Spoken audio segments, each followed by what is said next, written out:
Hey, what is going on, comic book familia? My name is Ephraim, Passpoint Comics, and I am here with Dan Delatorre and the Nando Light. And this is segment or episode number 6, I believe, of Comic Culture. We did the first 2 recorded, or the first 2 or 3, and then we did 2 live. And then this is the 6th one, I believe. So this is the 6th episode. Yeah.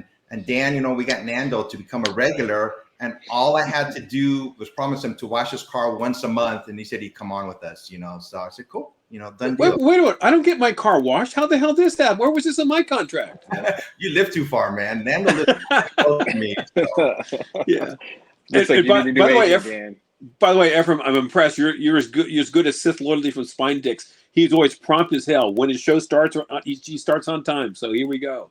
Well, you should have seen me like about 2 hours ago. I was having a little bit of technical difficulties with slides. I thought I made a mistake and I couldn't get them on the show. So I was going to get 4 o'clock. I started putting all the slides all together. Okay. Usually I have it way ahead of time. But like I said, I ran into a little bit of technical difficulties on my side, just making the slides and crossing them over to a StreamYard. But I got it all done, So either way, the show must go on, Right. It's true. Yeah. So this is Comic Culture where let me see if we have anybody's here yet. Oh, we got Hood Rat. Hey, Hood Rat, how's it going? We know this guy. Yeah, we know this guy. Thanks for joining, man. So, like I said, this is Comic Culture. We're going to talk about comic books, pop culture, movies, TV shows, a little bit of sports, and the comic book economy at the end. So you guys ready to go? Ready to go, sir. All right, man. Let's get the slides up here. So, like I said, this is Comic Culture, and all of us here. This is all our Instagram names. So if you want to look us up on Instagram, here's where we are.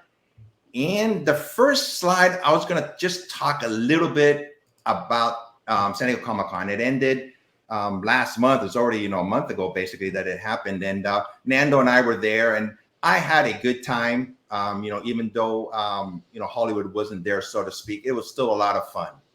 And I see Nando and a lot of my friends there, which for me, it makes it more special. Well, I had thought, Ephraim, that, because of the strike, a lot of no-shows from the higher ups, that there'd be a lot of cancellations and all that. So that wasn't true. There was still heavily attended. Yes, it was crowded as heck. Just like any other con, packed. And there were no Hall H where all the shows happened was basically non-existent, because that's where Marvel comes, Warner Brothers comes, Paramount comes, you name it. They're there to talk about their shows and TV, shows, TV and movie. But they weren't there. But the show must go on, Yeah, it was pretty crowded no matter what. And what's funny is with the absence of Hollywood, it really brought back to the comic culture core of what the show really represented and means. So it was really nice to see that the emphasis was on the comic artists, the creators, the writers, and just the books themselves. So that was really special to see that was happening this year. Yeah, I mean, it was fun. I just, I don't like to go to Hall H anymore because I don't like waiting in lines. You have to wait in lines anyways when you go to Comic-Con for other things if you want to buy exclusives. But that was one less thing. But I think that made the convention center itself more crowded because people weren't in Hall H, which fits up to 6,000 people. So those 6,000 people had to go somewhere, either, the Gas Lamp, which is downtown behind the convention center, or inside the convention center. There were other panels there, but they mostly had to do with comic books. It was comic book related, And I did another panel again. We were talking about our YouTube channels. I went on with Swaggle House, Bronze and Modern Gods, and Ian, Hood Rat Comics, and it was moderated by my cousin Momo Comics. So it was a lot of fun doing that. It's the second year I saw that. Yeah, I saw that. That was fun. And a shout out to my daughter. She was the camera person on Instagram Live. So okay. Yeah, I did make it. So I always appreciate you when you're there, man. So, but let's get going on with the show. So the first segment is recommended. These are comic books that we recommend reading or that we have read recently. First one up is you, Nando. Well, there we go. Look at that. In hand too. So if you don't know Swaggle House, Mickey Finnegan, he actually crowdfunded his own book to get that he wrote for Sanity. It's a super Lovecraftian concept story that is, back in the mid 30s, very private eye style, that also has a little bit of the supernatural involved. Book one is very much about the opening of the story, getting you involved with the private investigator. I think his name was Robert Grant, I think. And he just, starts to really get into this mystery of, about a missing brother. For, I believe the actress was, oh, you have it up there, Catherine Dumas. Yeah, that's correct. So it's a really fun story. The artwork's really good. And I can't wait to see book two. But I actually picked up his last cover. I think this is E cover or D cover that he had, or I think it's his E or F cover that he had.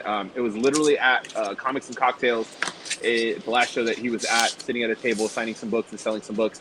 And I was like, I want that. He's like, I don't have any more copies. And he's like, this one's damaged. And I'm like, I want that one. And he was like, all right, Nando, it's yours. You can have it. He was like, you go ahead and get it. And I was like, he's like, well, you don't grade that one. And I'm like, I'm not going to grade this one. I said, this is to read and this is to support you in your dreams. So let me get that book from you. So that's the most recent book I've read. I really like it. He still has cover A and cover C available on his website at swaggleHouseComics.com. So if you ever have a chance, go pick one of the books up from him there. And there you go. See, I got the second to last cover B. I haven't read this yet, but of course got cover A to check it out. But Mickey Finnegan is he's become a rock star. I mean, you guys are sitting with him at the con. I'm like, wow, come on, guys. I can say I know you guys. You guys are famous.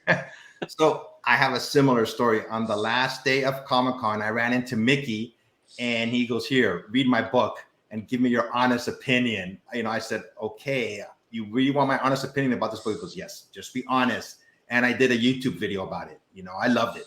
I was being honest with them. I go, it's a really good storyline. I love these indie books. They're so different. So it's on my YouTube channel. Anybody wants to check it out. It's one of my latest videos. I did a, my read of the week, and it was Sanity. Rise of the Occult. So kudos to Mickey. He did a really good job. I can't wait for issue number 2. I was telling him, no hurry, but hurry up. So right, hurry up. I need book 2. Hurry up. Yeah. We got a couple of messages from Daniel Aslant. Hey, thanks for checking out our video. And what's this one here? Or Lovecraft. It's Lovecraftian. Yes, it's a Lovecraftian book. Yes. And I am next, and I picked 2 books. This book, it came out about a month ago. It is Void Rivals. It's an Image Skybound book. It's by Robert Kirkman and Lorenzo De Felici. And they launch an all-new shared universe. War rages around the Sacred Ring, where the last remnants of 2 worlds have collapsed around a black hole in a never-ending war. Like I said, I read issue 1. I won't give it away much, but some entity or somebody shows up halfway through, like it's a splash page. And I went, okay, this has gotten interesting. And these 2 tribes, so to speak, they've been at war with each other for so long. It's almost like they've forgotten why they're at war. And the last page, they show their faces, and I'm not going to say any more. It's a very interesting book. I really like it. So I'm definitely reading this book. It's called Void Rivals by Image and Skybound. And the next book that I picked is called The Sacrificers. It's by Rick Remender. It's an Image book. And this top part, I'm going to read this to you, but I think I really like what he wrote here. It says, think about it. You're holding a comic book in 2023, not a trade, OGN, or hardcover, but the first issue, a comic that you likely drove or walked somewhere to buy, the same as people have been doing for nearly a century. What other medium has retained so much of its original appeal after so much time? There's a reason creator-owned comics continue to thrive. So I thought that was really cool what he wrote there, so I wanted to read that to you guys. That hit home with me. Yeah, that definitely hit. I mean, I still have the very first comic I bought back in the mid 70s. Yeah. I mean, when I was a kid, and I've mentioned it, I used to go to up the street from my house. I lived in San Francisco. I used to go to a liquor store, and they had a spindle rack, and this was in the 1970s, and I used to buy comics there. Yeah. And so this book is called, you got something, Nando, for us? Actually, I do. You just talked about that. At Shortbox Live, they did it in Santa Clara in May. I ran into Kelly Jones, and this was the first book I ever bought as a kid. Oh, no kidding. It was the book. So Kelly Jones actually wrote first book, thank you. and then he signed Kelly Jones and on the book. So this was the very first Batman comic I ever bought myself as a kid, Nice. and I still have it. I was 9.5 years old, I think, when I got it for myself. So I took it to Kelly Jones. And I told him, I said, this is the book that really got me going and kept going me on everything. And he was just like, I can't believe you brought this to me. Thank you so much. By the way, if you've never gotten Kelly Jones in person or met him, you should do that. It's amazing. He's a really nice guy. People ask me what the first comic book that I bought. I don't remember. We're talking about over 50 years ago. I knew it was a Marvel book, but that's as far as it goes. I think it was Fantastic Four or Spider-Man, but I just don't remember. But this book is called The Sacrificers. It's an Image book, and like I said, it's by Rick Remender. It says, tomorrow is a harmonious paradise thanks to 5 families who make everything perfect for the price of 1 child per household. Now, as that bill comes due, a son expected to give everything for a family that never loved him, and an affluent daughter determined to destroy utopia must unite to end one generation's unnatural, protracted reign. Basically, every family has to give up a child to like this god, and it's just become the norm for them. And it just goes from there. The first issue just came out a couple of weeks ago. It's a really good read. It's a deep read. I go, wow, this is an interesting story. I highly recommend it. Yeah. It's not one it's sad. It made me think a lot. Which I like to do when I read books. I like to think about them. The implications. Like in society. So it was a really good book. So I highly recommend reading this book. And let's see what's up next. Okay, now just to the regular comic book news. Basically, I just pick articles that I find on, I Google comic book news, anything that comes up on comic book resources or whatever I find it, I just put on here and I just pick a couple of them to see that are interesting. So there's another Thanos book coming out. So I don't know how interesting this is, but this is co-creator of *Halt and Catch Fire*. Christopher Cantwell is to launch a new Thanos miniseries from Marvel this November with Luca Pizzari. I'm not sure what Thanos can do nowadays, what he's going after. He's such a long history, but there is another book coming out. Interesting to see who is he going after now. The great, right off the top of my head, the great worry is that they are overusing that storyline. And it's sort of like, the zombie thing was a big deal. And then they overran that. There were too many of those, and people got tired of the same theme. So unless they changed around what Thanos can do or what his actual goals are, that could be that book could simply sit on the shelf. Yeah, I agree. I mean, one of the pictures has him right there with the Infinity Gauntlet, and he has the glove and all the the stones here. So I'm not sure what the storyline is going to be, how different it can be. Will anybody care? We'll see. And next up is Jason Aaron returns to DC for Batman Off-World. It says Aaron will be joined by artist Doug Mahnke in bringing the Cape Crusader into a brand new adventure. The official description from DC reads, a routine night in Gotham City for a young Batman proves to be anything but routine when the crime fighter is confronted with a sort of foe he's never faced before, one from beyond the stars. A universe of possible alien threats leads Batman to make a daring decision to venture alone into the far reaches of the cosmos for the very first time, where the Dark Knight will face the fight of his life. I hope this is a good read, as this is a continuation of Batman Off-World. But to me, Batman is more like street level character. What do you think, Nando? I think, and you guys know more history on this than I do, so correct me if I'm misspeaking. But you're right. Batman was more so of the street level thugs, and we didn't see him really going into like inner space or interstellar warfare or anything until we saw him really with Justice League.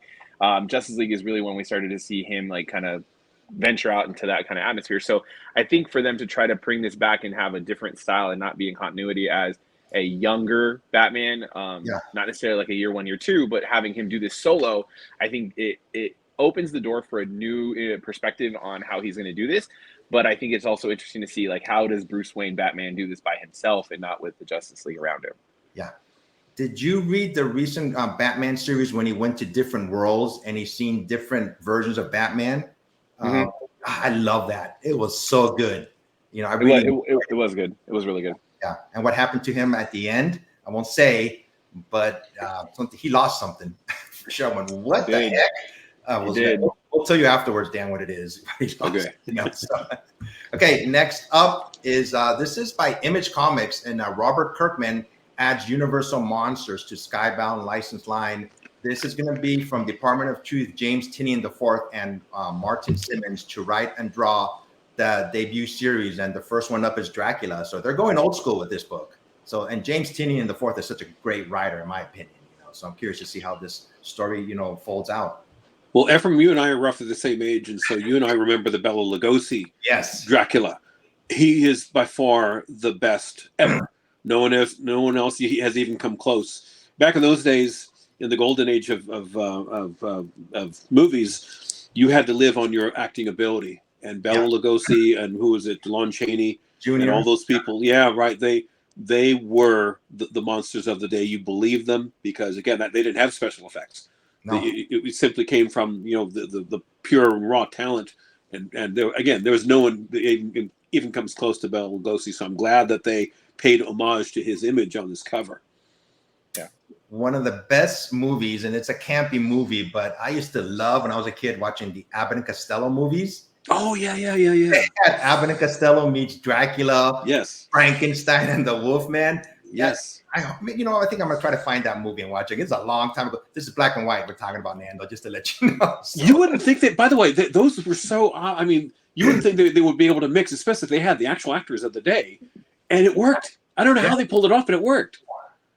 So those are classic movies, So I'm gonna see if I can find that one and watch it again. Bring back memories. I trust Tynion and Simmons together. I mean, their team up on DOT was great, and then I think Tynion is coming off of back-to-back Eisner winning years as best writer. So this can only be really well for him. I met him at a Comic-Con, and he signed one of my books of Something Is Killing the Children. But he's just a very nice guy. It's a long line, but he takes. I always want to buy more books from artists when they take time just to talk to you. However briefly, but they seem like they're your best friend, so I always appreciate that. The reason I put this character up there, everybody knows about the Spider Boy now. Do you guys think he's going to last? He's been around since 1996. I'd say yes. Yeah, you think so? Yeah. So, the way they showed him a couple months ago that nobody knows who he is. Everybody just forgot who he was. So I've read a couple of his books so far. So he's a little kid for sure. Man. He looks like he's about 10 years old in the book, So we'll see how it goes. I'm just curious to get your opinion on that. And next up, we have Spider-Man versus Wolverine. Finally gets a definitive answer. Spider-Man and Wolverine are fighting it out again, but this time there is an undisputed winner to their long-standing rivalry. I didn't know it was a rivalry that much. I thought when I think of rivalries, I think of Wolverine and Hulk. It's a rivalry, or Hulk or Thor, or the Hulk and the Thing. But yeah, this book's coming out. It says Spider-Man and Wolverine have finally given fans a fair fight with a decisive winner in their surprising brawl. Spidey and Wolverine's love-hate bromance has always been a subject of debate among fans. The battle between a quippy, web-slinging scientist and a fallen samurai with metal claws is finally. So the way Wolverine, sorry, never mind. But you guys looking forward to the book at all? Nando, you go first. It's with a lot of this, there's been a lot of team ups lately in the Marvel books lately, and I don't want to say necessarily like team ups like the old school Marvel team ups, but we've just had Wolverine Ghost Rider. With the Frank Miller cover that just came out recently. Now you have the Spider-Man and Wolverine book coming up right now, so it's just really interesting where they're leaning to making these kind of like versus books versus necessarily like teaming them up to accentuate them. So I'm pretty sure it'll be hot for issue 1, and there'll probably be a couple cool variant covers that come out for it, and there'll be some big headlining artists that'll do it. But let's see if the story can hold. That's my big thing on it. Yeah, exactly. The two have tangled before over the years, and the one that stands out to me was in the original Secret Wars. I think it was issue 3 or 4, and he literally just smacks the crap out of all the X-Men. Within seconds. He made it look easy, which has always told me that Spider-Man, the Peter Parker character, has always held back. He's got way more power, way more ability, but at that point he knew he had to let loose, and he did, and he just made. Wolverine was no match for him. but we'll see, where they go with this if I pick it up. But it looks interesting. Yeah. You know what? Before you guys go on something, I was scrolling through Instagram and somebody sent me a reel of a story of an idea. What would have happened if instead of adamantium, Wolverine would have been lined with vibranium instead? And somebody went through like the entire logistics of like what would have been different about Wolverine and how he would have actually surpassed so many different heroes, because he would have been stronger, he would have been lighter, he would have been quicker, he would have been able to be more stealth, he wouldn't have had the adamantium poisoning anymore, he would have been able to rejuvenate faster, and just he was going through that. If that would have been a dangerous thing if they would have done Weapon X with vibranium instead. Wow, that's interesting, man. Never thought about that. That's yeah, cool. that made me start thinking a little bit too. I was like, oh, that's pretty good. Yeah. Okay, this one, DC lore changes forever as Batman and Superman's first team up is rewritten. This is taking place in Batman and Superman World's Finest, which I recommend reading too. It's a really good story.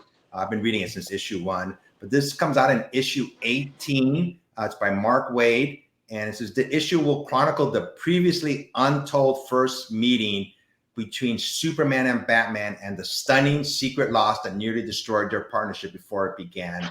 It also redefines their existing first meeting with new implications. You guys think this is like I hate to say this, but a money grab? They just want people to read this, like they're trying to reboot Batman and Superman. But I don't know if this series is continuity in the regular DC universe. I think this is a standalone series. I don't know what they're going to do with it. Again, being the old school. I mean, I landed one of these. This is World's Finest number 78 from back in the day. This is from mid-50s, I think. Yeah. Nice. But this was the fun Superman, Batman, Robin, relationship that they had, and they worked together, and they were friends, and they fought crime and all the other.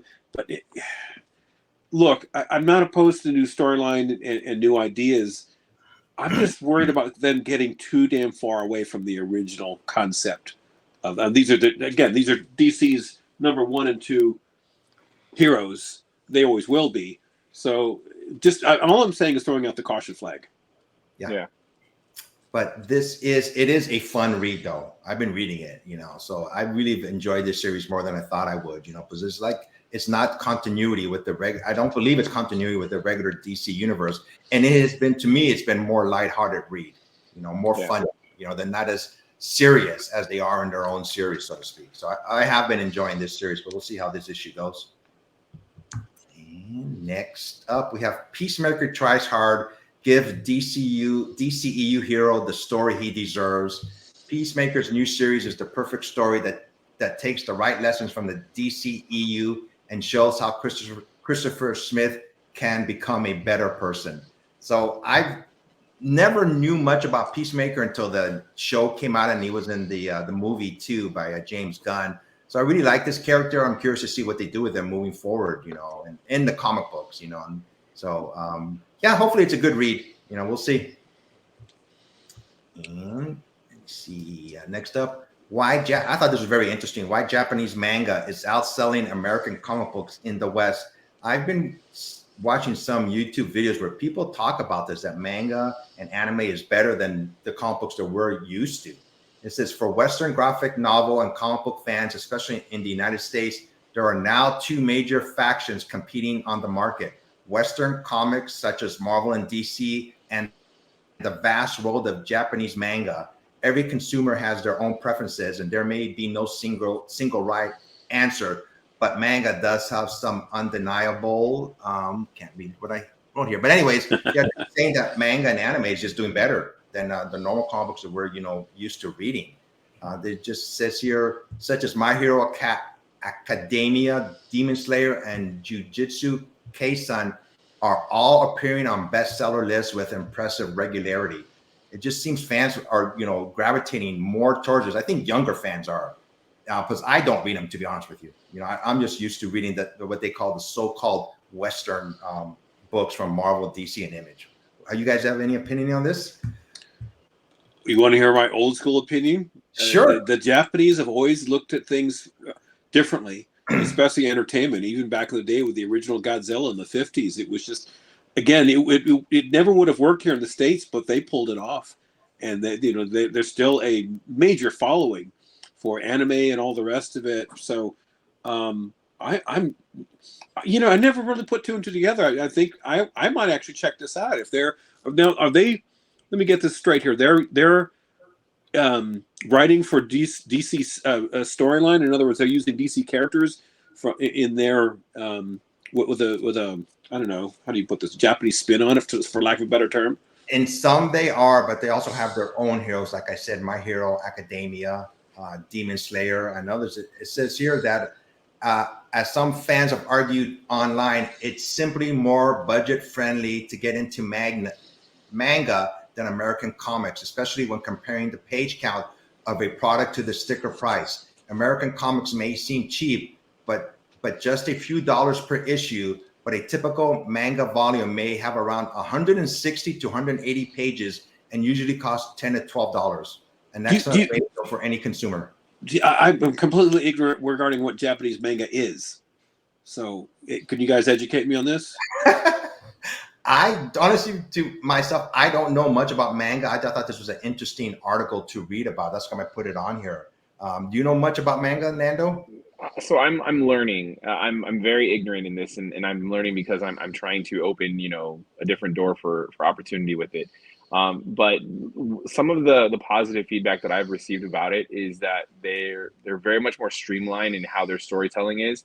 Sometimes in comics you get you jump in on issue 155, but if you didn't read the past 7 issues, you don't know what the story is. Manga, that gives you, it'll tell you on its book, like issue 1 or book 1, and everything is confined into book 1, and then you have book 2 that will then lead into a different story. So you can only read, you don't need to go back and forth on issues. You can just follow along the story very easily and simply.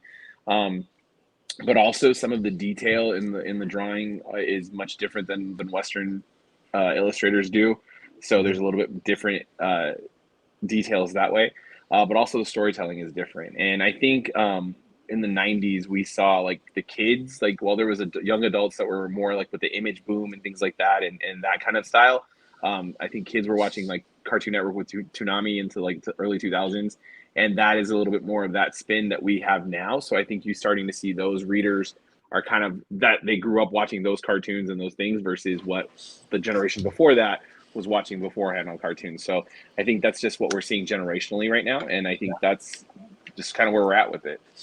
My cousin, his son, is into manga. I can't even pronounce it, and anime, and he's really into this one character. I believe his name is One Punch Man. Yeah. I'm just like, wait a minute. He just punches a person once and that's it? He goes, yeah. I went, okay, interesting. Nando, you sell books now. You go to conventions as a vendor. Have people asked you for books like manga or anime at all? Not yet, but I have had the question, when the storefront opens, will I be carrying it? And the answer will be yes, only because why wouldn't I? If I'm going to have people who want something, why wouldn't I be able to supply some of it? So yeah. I'm always asking for guidance and advice on what works, what doesn't work. So yeah. The more I learn, the better I can speak to it. But at this moment in time, I am still super green behind the ears on this one. I am too. Like I said, I've seen a couple of videos on YouTube talking about manga and anime, how it's overtaking American books, how they enjoy reading that a lot more. But like I said, I'm old school. I'm too old to change. I'm always going to read the so-called Western. Yeah, I mean, it goes back to like collecting what you love, right? Yeah. Like if that's what you like, that's what you like. Yeah, no one's gonna say that you're right or wrong for it. It's just collect what you love. Exactly. And this book I wanted to mention because this book was given out free at San Diego Comic-Con on an Image panel, and I was at the Marvel panel right before that, and I left. Oh, this book, and I was like, oh my God. I seen some on eBay, and some people got it graded really quick at 9.8. It was selling for over $800. Everybody. Well, there was 2 versions of that one, right? So there was the black and white ash can, and then there was the colored ash can. Yeah. So the black and white one is definitely the rarer one, but I didn't even get my hands on one at Comic-Con. the colored ash can is the one they sold down at the convention center floor, which you could buy. This one they gave away for free. And I heard the panel wasn't full, so some people were grabbing like 3 or 4 of them at a time. It was that empty. And I was like, and I left. I went, dang it. I just didn't know. I knew there was a panel with image, but I didn't know. I should have put 2 and 2 together. They're probably going to give something away, but I took off. And then I found out afterwards this was the book to get, and it was for free at San Diego Comic-Con. Is anyone aware of the print run? How many they produced? That No. It was like I said, it was a panel at Comic-Con. I think the seating must have been about 500 people, I'm assuming, but they didn't give them all away. So unless they give them out to other people afterwards, but no, they didn't have the print count. But this was the hot book to get at Comic-Con, which I just left and I didn't get it. So Yeah. I missed that one too. yeah, I'm not paying $800 for it. yeah. I don't need Yeah, it. me either. No. Me either. I was I like, would have liked to have had it, but I'm not It was chasing like- it. but I was like, for free. I went, dang it. Yeah. What else? Okay, Dan, you are up. Okay. Well, since the market is really volatile, and we'll talk about this toward the end of the show, and also that this dovetails with, I guess, the writer's strike, and boy, how do I say this without insulting people? Hollywood has had this reputation of being lackluster and rebooting everything. They don't have some people say, and I'm one of those people, they don't have a new idea in their head. And when Marvel showed up with the MCU, starting with this book here, this is Iron Man 200, Iron Man versus Ironmonger. It was a breath of fresh air, no question about it. So they're bringing all these new ideas and the explosion from phases 1, 2, and 3. Now phase 4 is here. And even at the tail end of phase 3, some of these things were just lackluster. It's like the people producing these movies didn't read comics. They just they started out great, but they tapered off very, very quickly. And there's lots of books here that, basically the segment is what happened to these books? What happened to these characters that were so touted? Now, this one here, this is maybe a little bit of an offshoot. Again, Iron Man 200 should have really spiked after the first Iron Man, but that was way back in 2008 with the beginning of the MCU. This is still, you can get this really, really cheap. This never really skyrocketed. If it did, it was a quick blip. But I thought this should have been more than it is now. And to the right, we've got Giant Size Defenders #3, first appearance of Korvac. What happened to Korvac? That was a big to do. And as a big Defenders fan, I was happy to see one of my comics get on the radar. But we've heard nothing from Korvac. This book has taken a nosedive regarding its value. Maybe they'll bring it back. Who knows? But there's a big, gigantic question mark regarding what the MCU is doing, what direction it seems to be taking. I don't think they really have a bearing right now. I think they jumped off and they didn't know what to deal with it with the success that they had. So these are just books to profile regarding what happened to them. Is there any future for this, or was this just a mention by the Kevin Feige and company, and they dropped the ball in this? So next we have. Okay, this one here, this is an obvious one. Hulk 156. This is the first appearance of Krylar, a character no one heard of. The only reason this came on the radar was because Bill Murray was playing that character.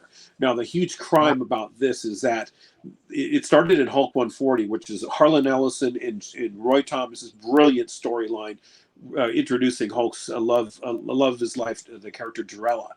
And I remember having both these. This is the first time I'd ever connected the two, because I bought Hulk 202, and the first two books I got to backtrack was this one here and Hulk 140. Now, the thing, when that movie came out with Ant-Man, there was no mention of Kai, which is the world they come on to. There's no mention of the people there, no mention of Jarella. It was a standalone character, and even he wasn't even green. All the people from that world were green. This was a subatomic world that was again created by Roy Thomas and company. Now this book is still badly overpriced because Krylar's gone. They're not going to bring Bill Murray back. There's no mention of that particular story. So at this point, wait for that book to really come down in price. No one should be paying the high prices. You used to be able to get this book for like $5. It wasn't a very, very expensive book. I had several because I'm a Hulk fan. Yeah. And to the right here, here's another character that I haven't heard anything. Maybe you guys can correct me if you've heard something about this. What happened to Riri Williams? That was supposed to be the big to-do to take over after the death of Tony Stark.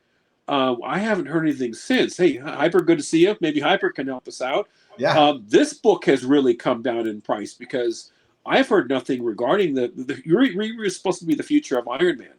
And after that movie came and went, this is the Black Panther movie, I haven't heard a thing. So maybe this is a good book to spec on. But again, even though there's a writer's strike, that doesn't mean the MCU should remain silent.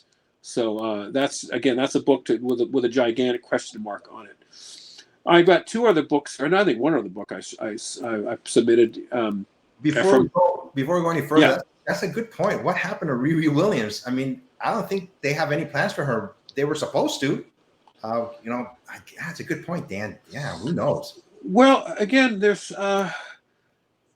the biggest problem we've had, especially in phases 2 and 3, after the success of phase 1, was speculation. And the biggest spec that people were burned on was they were waiting for Mephisto to show up. Remember, Mephisto was the big dig to do. He was going to show up in WandaVision or show up here or show up there. He still has never been revealed, and apparently that's on its way. But I haven't heard anything since. Now I still want to get my hands on Silver Surfer 3, but what I think one of the things that they're dropping the ball on is like you and I are baseball guys, Ephraim. So you talk about baseball, even in the off season. You could talk about trades or this possibility, that possibility. You've got to have a PR machine always keeping everyone's interest, everyone excited and waiting for the next big whatever. And they failed to do that. But people have put out an awful lot of money in spec books, and I think how many people have been burned by this particular book here, especially the Iron Man book. I mean, that thing was going for what, $300, if not more, for a 9.8. I saw it for $50 today on eBay. Yeah. Well, Hyper replies, says there are definite plans for Riri. This right now is just a classic case of out of sight and out of mind. Yeah, probably. Then maybe this is a time to buy that particular book. So I would probably buy this one, but I would absolutely leave that Hulk 156 alone. Don't touch it, not for the prices that they're asking for it. And next slide. You're up first, Dan. And then the last one here, and this is the biggest shocker of everything, and this has to do with the market, which we'll talk about towards the end of the show. Journey to Mystery 83, the first appearance of Thor, has just taken a nosedive. A 3.5 would have cost you well past 5 figures, maybe $1,200, $1,300 for something like that. It was an extremely expensive book. I saw a 2.5 for sale for a little over $5,000, and so it's within range. And not the same with Journey to Mystery. Pardon me, Tales of Suspense, rather 39, first Iron Man. I bought my 2.0 for just under $4,000. That 2.0 reached the highest point of $10,000 that someone bought. Now it's down to maybe $4,500, maybe $5,000. The first Iron Man has always been a click down regarding value and desirability for the first Thor book. But Thor is, of course, a major character. If you have the means, now is probably a time to get your hands on one if you can find a nice, presentable, low grade. I'll be on the lookout for one, but again, that's a bit of money. But look, the massive drop that has for a superior key book. One word of caution, though, is just I don't know if we've hit the bottom for the market. For any book like this, any purchase, proceed cautiously. That's good to know, because this is one of my grails that I still want. So if it's going, lower in price, I think I'm going to wait a little bit. But I really want this book because I have Journey into Mystery. Which ones do I need left? The first Iron Man and the first Hulk and the very first Spider-Man book, not AF-15, but the Spider-Man, #1. Those are my 4 remaining grails that I don't know if I'm ever going to get them, but I keep on wishing that I get them one of these days. Well, save your money and wait for the right opportunity. That's how I landed my Tales of Suspense 39. Yeah. Nando, you wanted to put your 2 cents in about this, so go on. This book is yours. So with Thor 134, this was the first appearance of the High Evolutionary, right? This was a book that during the past year and a half, I want to say, had a lot of attention. I mean, it was even in a low grade, we were seeing it in the high $700-800 price point ranges on this book. And even on a low grade in the past year, we've seen it drop down to about 280, 300. And I don't know if it's the lack of anything happening in the MCU now, or what's going on with anything with this, or how, we saw Guardians 3 use the High Evolutionary. But this book now, in what I've seen, because I've had several copies of this book at the past show, at all the shows I've done this year, and I try to believe it. I price fairly.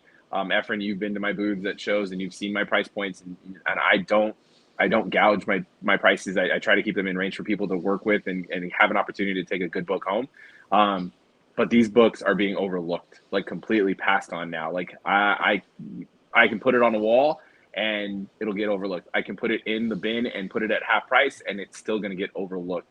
And I asked some people at the most recent show that I said, what do you think's happened with 134? And people are like, I don't really care about High Evolutionary. Or you would hear, I didn't like the way it was portrayed, or there's nothing really coming up with it now. And it's, so you're seeing somewhat of an impact.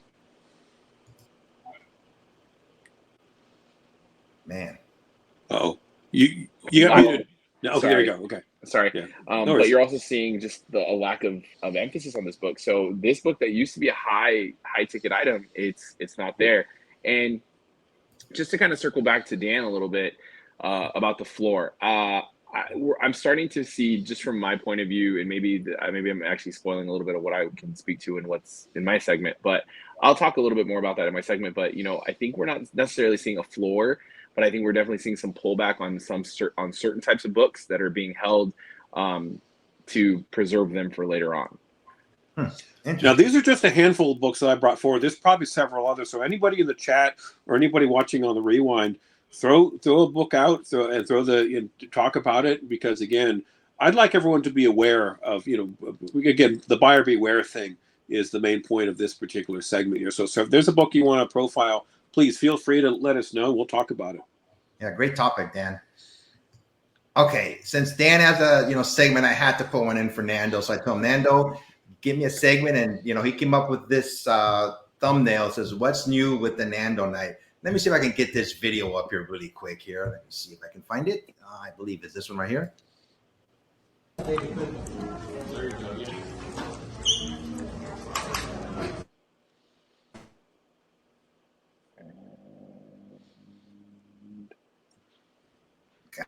Kind of choppy there, but this is his video of a. Yeah.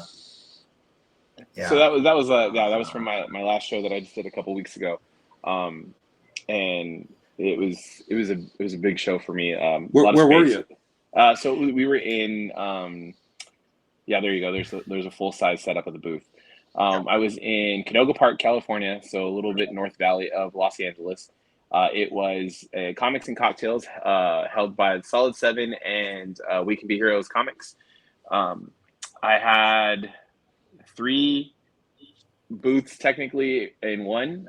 So it was about 24 feet of space. So I had 4 6-foot tables, 2 8-foot walls, 1 of wall books and 1 of slabs. We had $2 books. We had bin books. We had some toys and collectibles.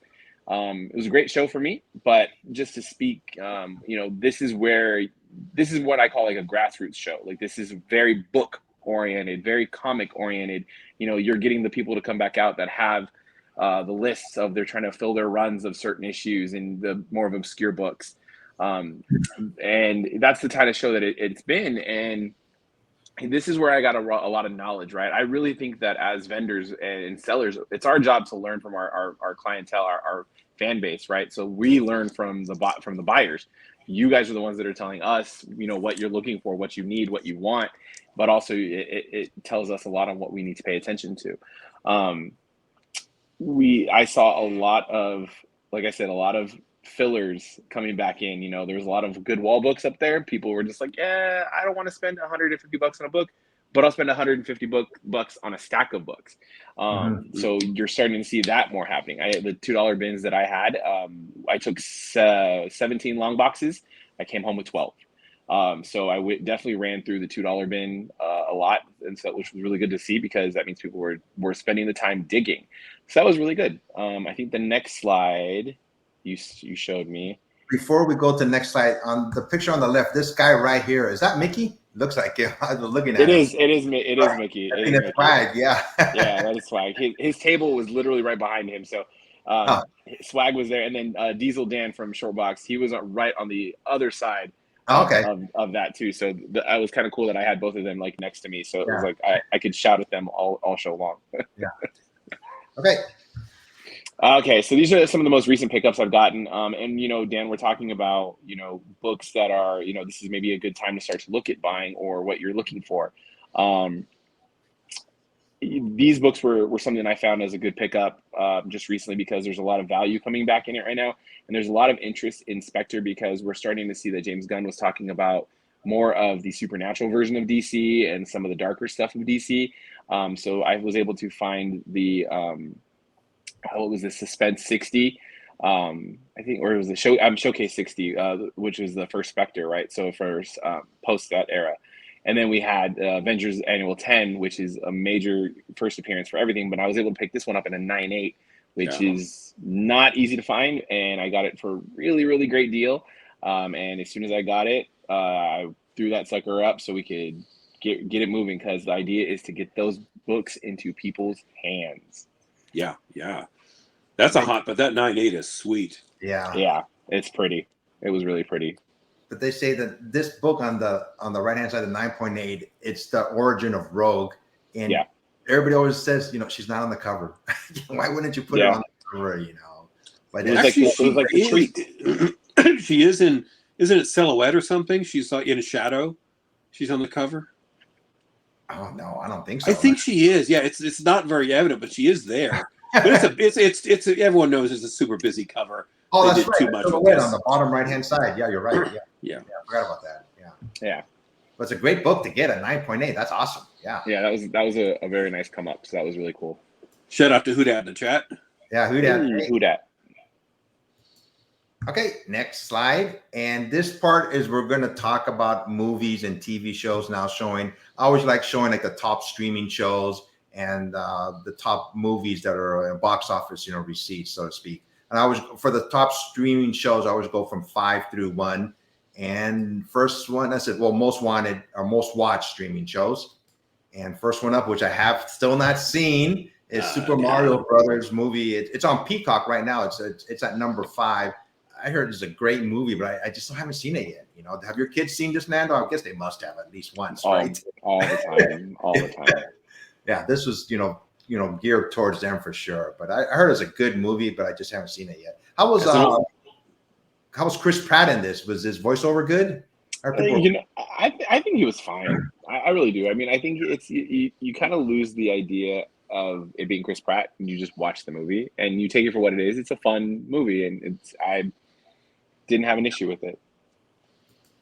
And have you seen it, Dan? I wanted to see it, and then before I got around to it left the theater. Yeah. Excuse me. Next up is Special Ops. I haven't seen this movie. This just came out recently. It's by Paramount Plus, and so I don't know if it's any good or not, but it stars Zoe Saldana as a CIA agent who has to help a female Marine befriend the daughter of a suspected terrorist. So, but it's number 4. And number 3, which I have seen seasons 1 and 2. I highly recommend this. It's an entertaining show. Only Murders in the Building with Steve Martin, Martin Short, and Selena Gomez. Like I said, I've seen seasons 1 and 2. I hope season 3 is just as entertaining as the first 2. I'm just laughing because Steve Martin literally hasn't changed in 40 years. Oh, he still has that gray hair. Yeah, basically, looks the same. He set himself up early for success by just going gray early and just rode it all the way out. And he's been great since the 1970s. Yes, he has. Saturday Night Live, when he first noticed him, he had gray hair back then.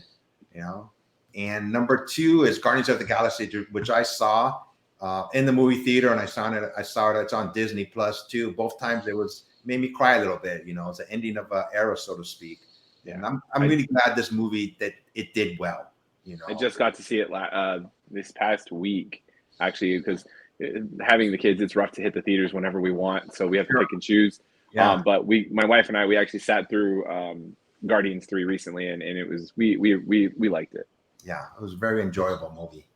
And number 1, which I haven't seen, but I've been hearing about this, It's Hijack by Apple TV. It says Idris Elba takes to the skies as Sam Nelson, a professional negotiator. During a flight from Dubai to London, he takes down a hijacker in real-time 24 style. The series lasts as long as a flight. If anybody doesn't know what they mean by 24, it was a TV series with Kiefer Sutherland. Kiefer Sutherland. I used to love that series. It lasted 24 episodes, and each episode was an hour long. Well, So it of looks like course they're he took taking this off guy of down. that. Of course he took him down. It's Heimdall. You can take down anybody. Yeah, that's true, huh? See, we got a message here from Dr. Von Hood. Oh, Guardians of the Galaxy 3 is the best Marvel in ages. Dr. Von Hood is I in agree. the UK, and it's about 2 or 3 o'clock over there. So I'm always appreciative when Dr. Von Hood comes on our show, you know. And I feel like one day we should have an English breakfast as we're on the show at night, so that way we're like doing it for him since the morning over there. It's a great idea. have some tea and see what we go from there. And this is the domestic week of 31. Week 31. This is just the movies that are on in theaters. This is between August 4th through August 10th. And number 1 is Barbie, which I haven't seen, and I haven't seen any of these movies. Number 2 is Oppenheimer, and number 3 is Teenage Mutant Ninja Turtles, Meg, The Trench, Haunted Mansion by Disney, and Sound of Freedom, Talk to Me, Mission Impossible still there, Indiana Jones is still there, and rounding out the top 10 is Elemental. I've seen maybe 2 of these movies, and that's about it. You know, I just haven't had time to go to movies. My great worry overall is that I don't want theaters to go away. And it seems like streaming services are starting to take over. People want to see from the comfort of their home. But unless you have that theater experience, and not everybody does, it's not the same. It just isn't. So I think it's going to, I hear you, Dan, because in our generation, going to the movie theaters was an event. And now everything is so available on your phone or, or other, just streaming, with all these shows. So yeah, it's sure, to me, it's taking a hit, I think, for sure. I think these movies would have been making a lot more money if it wasn't for streaming services, because they're on, quite soon too afterwards. Who's mentioning in the chat the Teenage Mutant Ninja Turtles was good. Where's that on the? Is that on the list? Number 3. Was, 3. Yeah. Okay. Last week it was number 7, but it jumped up to number 3. It's made 57 million and change so far. Yeah, I've heard Turtles was really good. I've heard Barbie was good. Yeah, I've heard Oppenheimer was good. I've heard Talk to Me, which is a scary horror picture. I've thought that was really good. And then Elemental is. I think Elemental is already prepping to launch to Disney Plus already, I believe. Yeah. And then what was the last one? And then Indiana Jones. I haven't seen Indiana Jones. So all the top 10 I haven't seen yet either. But that's not by choice, just lack of time. So yeah, I'm with you. The only one I've seen has been Indiana Jones. Was it fun? Did you like it? I liked it. But he is old. I heard he was grumpy in the entire film. Like normally you'd get the Indiana smirk, like when he'd make, he found something, he's about to make a dumb decision. But I heard this time he was just grumpy the whole movie. So I was like, oh. I mean, some of the stunts that he did, there's no way an 80-plus-year-old man can do that. I'm in my 60s. I was like, there's no the hell way I can do that. I was like, geez. But Nando, grumpy like who was it? Who was in Gran Torino? Clint Eastwood. Clint Eastwood, yeah. Yeah. He was. That's where I think that's where the phrase "get off my lawn" came from. Was that the kind of grumpy he had? From my understanding, it was just like he didn't even have like the little joyous smirk of like when he would discover something or he'd figure something out. He'd get that like aha, like he didn't even have any of that. That's third hearsay, but until I see it myself, I'm only speaking from what I've heard. I'm only 20 years away from that though. I'm already getting to the point where I'm like, shut up and get off my lawn. I don't care. Just blurt things out. I'm already there. No. I've seen the movie, and a lot of it has to do with the tragedies in his life, and he's almost giving up on life. But at the end, he realizes that he still has things to live for. So it ended up in a high note, which was good. Good. Okay. Yeah. Okay. Now more TV and movie news. Marvel, if you're watching this video, this is a no-brainer. I mean, Please. come on, if she's more money, even as a cameo, all her fans, Taylor Swift as Dazzler. Come on, who else? It's like, come on, guys. Yeah. I don't even need you to make this like a series or a movie. I just need you an appearance. Even if you do a cameo appearance as it, that's going to draw so much attention to her X-Men book, to her own title, to so many different things. And it'll just, I think you'll get a shot of rejuvenation, not just necessarily for Dazzler itself, but just in the comic world, just because of what she can potentially just bring just with her name. Nando, tell me you have an X-Men 130 for sale so I can buy it. I might. I'll check. All I know right. I have a Dazzler. I do have a Dazzler 1. I'll tell you that. Everyone has a Dazzler 1. I have a full run. I found it in the box. It was a full All run. right. I was telling Dan, I have this book. It's signed by Chris Claremont and Stan Lee. Ooh, that's nice. Like about a 6 or 5. So yeah, I do have this book. I got it signed back in the day. Yeah, definitely. It's like, you don't need to go to a concert. Just buy the book. Yeah. Who that says he has an X-Men 130 9.8? Oh, of course. It's who that? Of course he does. So I'm hoping this movie does good. Same. Maybe it's just my Hispanic, culture, because I'm Hispanic. I'm just like, I just really hope this movie does good. But the previews have been entertaining to me. So I'm keeping my fingers crossed. I'm definitely going to see this movie. It's Blue Beetle by DC, and hopefully it, changes the title a little bit for DC. Hopefully it's entertaining. Is that this week or is that next week it's released? I think it's coming out the 18th, which is like about 3 days away. That's Friday. That's Friday. Thursday, Friday is going to come out. Yeah, so I'm definitely going to see this movie. Now, this is not the first movie from Zaslav and James Gunn, is it? No. This is still pre-Gunn era. Yeah. But I'm wondering because they've been changing everything. Like they changed a lot of the ending of the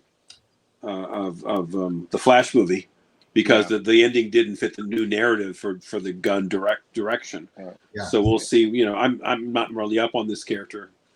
So did anybody know when the James Gunn's first movie is supposed to come out? It's Superman, right? But I don't know Superman. But with the strike, everything's going to get delayed. Yeah. So. Right. Yeah. But with this, the one thing that I did see, I saw it on Instagram. There was a tweet or something that was redone by James because somebody asked him is Jaime part of your universe? Yes. And he definitely mentioned saying that Blue Beetle will be a hero that gets used again going forward. So it's not necessarily that this is a Gunn film, but the plan is at least that they're going to pull Jaime into that universe and pull it out of it from this film. So we'll see what happens with it. Who that says, will Blue Beetle crack top 4 on box office? I think it's going to. For some reason, I'm just really looking forward to watching this movie, so, but we'll see. I was going to say something really bad, but never mind. let's just if you can get the Latino community behind it, you'll have millions of people at the box office. I was going to say something like that too, but I didn't. I think I worded it. I worded it a little better that way. Yeah. There you go. Yes. Very, very, very, very clean, very clean. But it also depends on who it's going up against. If there's serious competition, that would be tough. So yeah. Dr. Von Hu says the first thing in Gunn canon is Creature Commandos animated series. Oh, the animated. Oh, I didn't know that. Series, Okay. The animated series is going to be the first thing that they get done. All right. Okay. This on another show that I'm just like, this better be good, man. What do you really think, Ephraim? I just really love this character. Actually, I'm recording a video about Ahsoka. She has become my favorite Star Wars character. I didn't know much about her because I'd never watched Star Wars Clone Wars when it first came out until years afterwards. And I really enjoy this character a lot. And she has, for me, become my favorite Star Wars character. So I'm just hoping this movie's good. I love this picture of her on the right-hand side. I think it's awesome.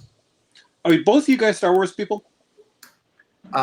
Yes, I love Star Wars. Somebody asked me a question once, what do I like more, Star Trek or Star Wars? I like Star Trek more, but I really do enjoy Star Wars. I mean, there's so much history of Star Wars. How about you, Nando? Star Wars guy. Oh, okay. See, All right. I love There this you guy go. already. See, I'm like you guys. I'm a Trekkie. Yeah. I can't stand the latest. You know, I've said this before about the latest movies. Who was at? Who Michael destroyed Bay? that movie? Michael Bay. No, excuse me. It was who did that? He also did some Star Wars movies. Why am I drawing a blank on it? But those movies were awful. Those are Star Wars themed movies with a Star Trek name on it. They were just horrid. But I'm the original Gene Roddenberry type. Yeah. But I mention that because you know, Star Wars has stumbled for the last number of years. Star Wars people are very particular, like we comic book people are very particular. And you know, just when Disney bought Star Wars, they just thought they could throw anything out there and it would be consumed. Well, no, the hardcore Star Wars people said this is crap.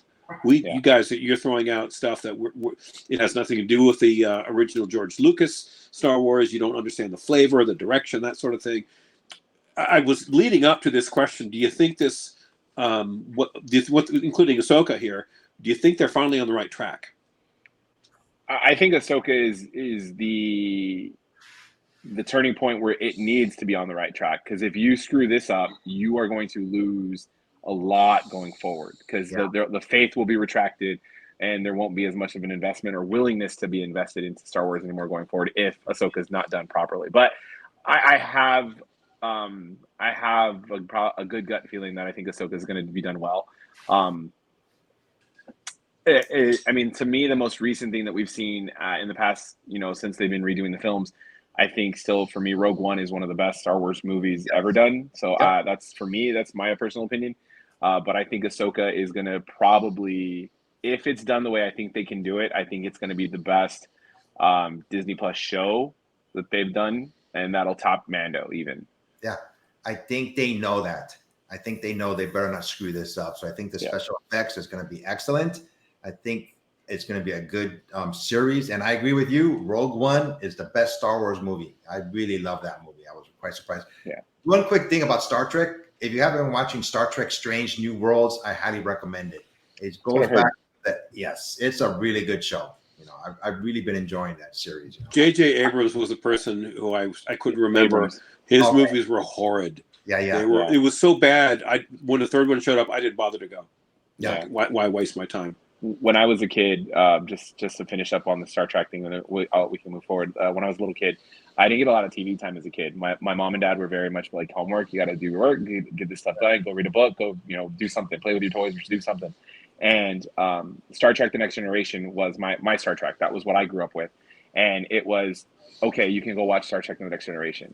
That vocabulary development that helped me with that as a kid, like even though they were words I had no idea what I was listening to, it just the way they would speak and the way things would be done. I mean, obviously the cast was phenomenal, but it was the thing that turned me into loving sci-fi and all of that. So I'm definitely I didn't really fall into Star Wars until the prequels, really, because my dad never really showed me much of the original films until the prequels came out. And then they were like, oh well, here, let me show you the original stuff. But Star Trek was always the first thing that I got out of it. So I'm glad you mentioned it, because that and comic books helped me learn how to read as a child, because that's all I read. It was the only thing I was interested in. If I didn't know a word, I'd look it up. So again, I give comics a lot of credit.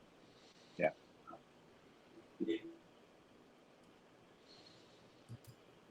Let me see my show. Okay, this is another segment of recommended. These are shows that we have recommended. And I am up first. This is from MGM, and this used to be a regular on the top five streaming shows, but this is a horror show, so to speak. This is in a nightmarish town in middle America that traps those who enter. Unwilling residents strive to stay alive and search. Ephraim, you're kind of frozen up, but if you've changed the screen, Surrounding forest. Ahsoka's still up. Oh, there it is. There we go. Okay. God, this right now we are slow, man. So you must have Comcast. Right, I've got Comcast. It sucks so badly. God. And it says, if my screen freezes up, it says, get closer to the modem. My modem's right here. I can touch the damn thing. God, it sucks so badly. I have Cox cable, And so yeah, but this is a good show. Like I said, it's a scary show. And this actor was the actor Harold Perrineau. If I'm pronouncing his name right, he used to be on Lost. And basically, they're a small town. They can't get out of this town. And at night, these creatures come out and they just basically try to eat these people. You know, it's a very scary. And it's on MGM Plus. It's on M Plus right now, and it used to be on Epix, but later rebranded as MGM Plus. Season 2 just finished, but I'm still on season 1. You know, so it's a very interesting series. I highly recommend it. And you're up next, Nando. All right, this is going to be the learn more about Nando era moment right now. So besides being a Star Trek and comic book person as a kid, I loved wrestling as a kid. So I grew up with the WWF, as you know, the old school wrestling stuff. And you know, Stephen Amell from the Arrowverse, you know, was actually put into a show called Heels. Which, if you don't know language in wrestling, there's two things: you have a heel and a face. The face is the good guy that you always back up, and the heel is the bad guy that you love to hate. So in the show, Stephen Amell and his brother, they are the sons of a wrestling dad who created his own brand of wrestling for a small town, and basically the dad committed suicide, so the son took over, and then the other son is now trying to get in because they never wanted him to do it because he was going to be a football player. And it basically builds out the storyline of how this small town country wrestling farm system grows and develops. And it's really good. They actually bring in some former wrestlers. They bring in some current wrestlers.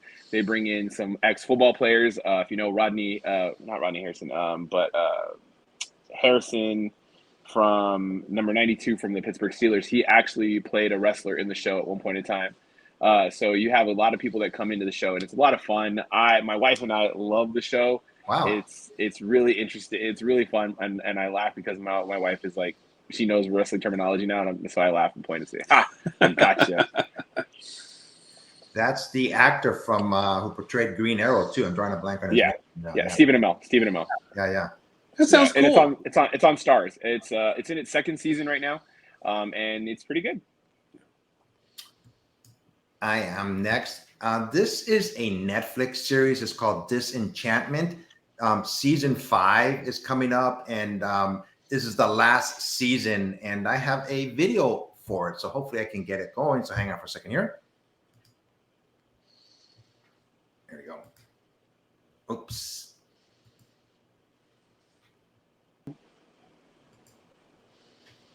I have no idea. The only thing I noticed was it was the animation was Futurama type. Yeah. Whoever did that. So it looks sounded fun. It sounded like Phil Lamar as God, because I was like, I could hear that Green Lantern voice, and I was like, wait a minute.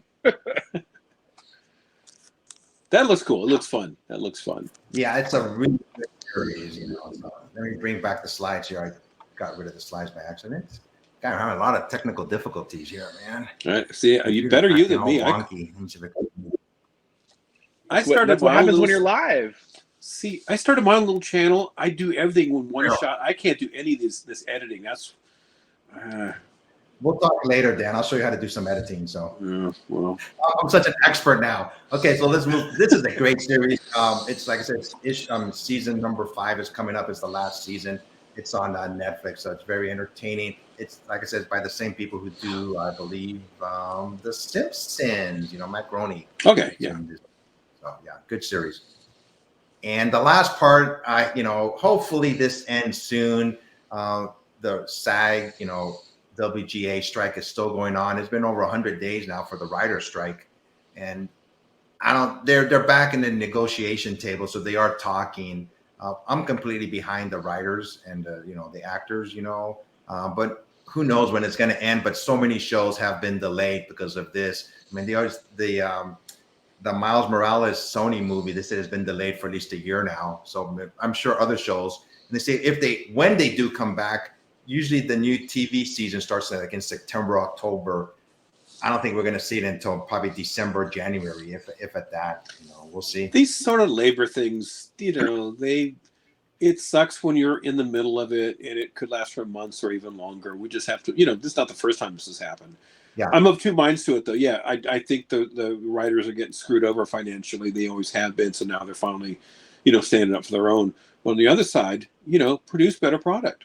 I'm not saying overall. I mean, there's some things that are out there. I don't want to pick with too broad of a brush. There are some things that are out there that the writers have done a good job on, but some of the stuff is just awful. I mean, come on. If it's not entertaining, I'm not going to go watch it. I'm not going to go buy it. Yeah, but hopefully, things will get settled, and eventually it will get settled. But hopefully everybody gets what they want. And we got a question for you, Nando, from Dr. Von Hood about heels. Is heels set in the territory days or modern era wrestling? So that's a good kind of question. It's kind of both. It's modern day, like it's like set up in like the modern era of today's wrestling, but it's definitely the old school territory style. So it's very much where there's like. I believe they're Georgia, and then there's an organization in Florida that hates this group and is coming in trying to sabotage what they're doing. So it's got a lot of that old school territory concepts to it. So it's a lot of fun.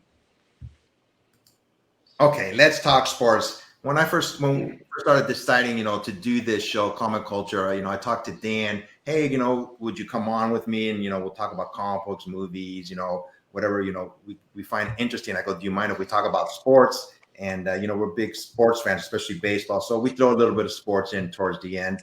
And these are the recent standings. I know this is so exciting for everybody, but this is the recent standings in the American League. This was from yesterday. I am so surprised that the Baltimore Orioles, who have a rich history with Brooke and Frank Robinson back in the 60s, Jim Palmer, they're in first place. And look who's in last in the American League, the Yankees, who probably have one of the highest payrolls, and the Red Sox too. Yeah, but how often do you see that though? The team that's in dead last is still hitting 500.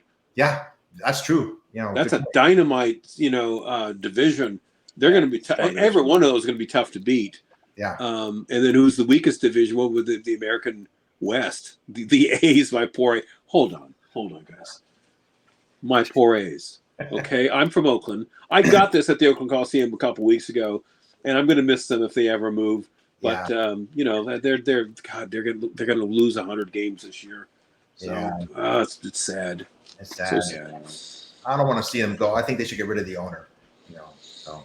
Well, no, there's a whole host of problems with the ownership, the Major League Baseball, which is not. There is no commissioner's office. It's a joke to think that there's a commissioner. It's a game for the owners by the owners. So if it's financially feasible or sound for them, they'll make adjustments accordingly. It's a total joke. I am actually barely hanging on to watching baseball. I really am. They've monkeyed around with the game. I don't like a lot of things they've done over the number of years. It's literally the last sport I'm watching. And next up is the National League. We have the Braves and the Phillies. And in the Central, we have the Brewers and the Cubs. And in the National League West, I'm surprised that my Giants are in second place. We'll see. So. The Giants had the 3 World Series in 5 years, and only one of those they were actually a good team. The other two, 2010 and 2014, they were a horrible team. They somehow scrapped out a win. They found a way to win. They didn't win because they were the better team. The only year, like I said, 2014, that was a really, really good team. And they're kind of doing that again this year. They're just going to they're going to hang on. They'll probably make the playoffs. Yeah. I think the Dodgers are still going to stomp on them, which they usually do. Yeah. My Cubs, I'll be shocked. I'm shocked that they're above 500 right now because that's still my team. And the East, what's the East doing? Is it the Phillies? No, that's the wild card. That's a wild card. Oh, it's the Braves. Yeah, of course. The Braves are in first place, and then the Phillies are in second, and the Marlins are having a good season too. Yeah. But here's the wild card. In the wild card, I believe the top 3 teams make it. And right now we have the Phillies, the Giants, and the Marlins. And in the American League, we have the Rays, the Astros, and the Blue Jays. Houston's going to be very tough with the re-addition of Verlander back in there. That's going to be a tough move come playoff time because now their rotation is going to look a little bit more solid. Yeah, I mean, has he pitched yet for them? I don't know if he's pitched since the trade. I don't know yet. Yeah. So yeah, they got him back, but he didn't do that good for New York.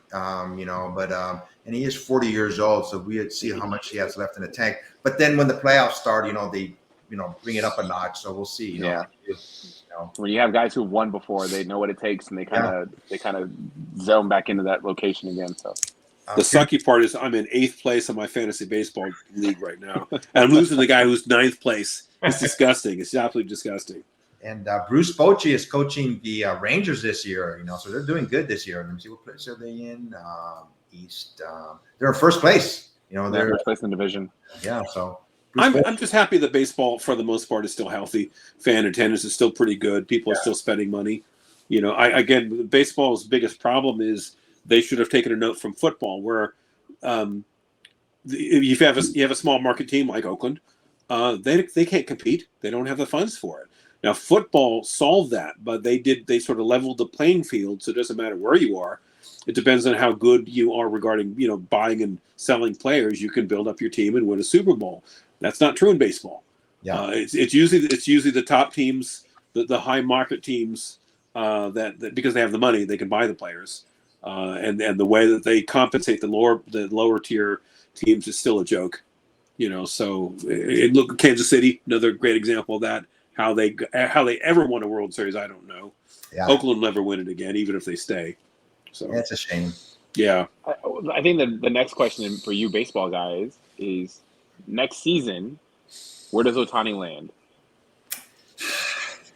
Everybody's pointing towards the Dodgers because they've been cutting back on their payroll and said they've been doing that. This is supposed to be a down year for the Dodgers, so to speak. But look, they're still in first place by 9 games. I mean, they got the division clinched. I'm hoping he signs with the Giants, but we'll see. No, Ohtani is going to go because he's still a young man in his prime. He wants to go on a world championship team. Who wouldn't? And with his talents, of course, who would be? He's not going to the Giants. He will probably go to the Dodgers. Might go to the Yankees again. The Yankees always have those big payroll. Yeah. So he's going to pick and choose wisely. My guess, because he's already in Anaheim, go to the Dodgers. He doesn't have to move very far. I do think he's going to stay in the West Coast, though. I've heard Seattle is a sleeper for that because he lives in Washington. He lives in Washington. Okay. Yeah. And this one, I was into the World Cup, but it started, each game the United States was on, it was started at 12 o'clock or 1 o'clock in the morning. So I stayed up and watched a couple of their games, but they just weren't doing well. I mean, they weren't much of a team this year. I think they had newer players. They hardly scored after the first game. And, they were booted out. It was penalty kicks, but they lost, so it was a shock to everybody, but they had won 2 consecutive World Cups. So they had that's 4 years, 8-year span that they won back to back. Yeah. Nobody, man or woman, has ever three-peated in the World Cup. So was that much of a surprise that they ended early. I think that's what surprised people, because they're not, every other country is catching up to them for sure. And, The biggest problem, and this is where my patriotism comes in, when you politicize your team like the women's soccer team did, it's a total turnoff for me. I'm not a fan of Megan Rapinoe or her politics. If she's a great player, but keep that off the field. If you have an opinion, that's fine, and you have every right to express whatever you want to do, but not on the field. And same with football. Football got very politicized. Same with basketball. Yeah. And it was a turnoff for me. I'm not watching. If I want to watch politics, I'll turn on the news. I don't want to see it on my sports team. And that's why baseball's sort of the last holdout, even though they've had their issues here. But that's why I got into comic books, because the world got so ugly, I was unpalatable even for me. So I turned to a medium where it made me happy, with comics. So that's why I'm saying baseball is the last holdout for me. But anyway, that's my 2 cents on that. I don't want to get into politics or anything, but that just bugged me. Yeah, it's a good point. But baseball is more old-fashioned. I don't see much baseball getting into politics at all. But we won't get into that too much, But I think baseball is like old school, so to speak. When it comes to politics, At the moment, yes. Yeah, So. And coming up in September, everybody, football season starting in September, folks. So, I love football. I watch it. I have played fantasy football in the past. I'm in a pick'em league this year where basically you just pick the winners, which is a lot more easier than fantasy football, But we'll see how this season goes. People just go crazy over college and professional football, So season's coming up again, so we'll see how it goes this year. Are you guys into football at all? Haven't in 20 years. Wow. I'm a football guy, so I'm both for college and professional. So it's like college football for me is a lot of fun. When I was in college, I was a music major in college, so I was in a major college marching band. I got to travel all over the country, and so for me, it's really special. It hits a special place in my heart for it. And then on Sundays are family days for us, so it's football. We usually host and have people over. I barbecue, and we just watch football all day long, and it's a big thing for us in our house. So it's a lot of fun. Really quick, Dan, if you're big time into college football, I don't know if everybody knows what's been happening with the Pac-12 or 10 or 4, whatever they are now. That Pac-10 is just about gone, man. They've lost USC and UCLA, and they've lost other colleges too. So I think they're like the Pac-6 now or something. Yeah, I know them. I know the division itself it's in a remodel. Like, I want to say a remodel, but a rebuild. Yeah. But a lot of people are saying, like, they're calling this season for SC and UCLA the Pac-12 farewell tour. So it's they're visiting the schools that they won't see anymore. So it'll be interesting to see what happens. It's going to be very interesting how these West Coast schools and styles will try to mesh with the Big Ten. So it'll be interesting. I mean, it's interesting, right? And I'm being cynical when I'm being facetious here. Maybe you should take the best team in the Pac-12 and the best team in the Big Ten and make them play one championship game at like a neutral site. Oh wait, that was the Rose Bowl. Oh yeah. Yeah, we'll see what happens, but I think this is the end of the Pac, whatever they're called now. Well, see, that's like all major league, professional sports. College is not amateur by any stretch. There's a ton of money in these colleges. This is basically semi-pro, I guess. Again, so they're gonna have to really rethink what they do, because there's so much money floating around with these, and to pretend that it's amateur sports is a joke. So I'm not interested. I mean, I will watch some of the professional games. I'm a Bears fan. I had my year in '85, but and I'm still burned by being an Oakland resident and life. That was my hometown when the Raiders left years ago for the last time. Al Davis, he screwed that team up so badly. Yeah. And to see them in Las Vegas, it's just I cringe. Okay. Now the last segment is comic book economy, where we talk about comic books, how they're selling in the market.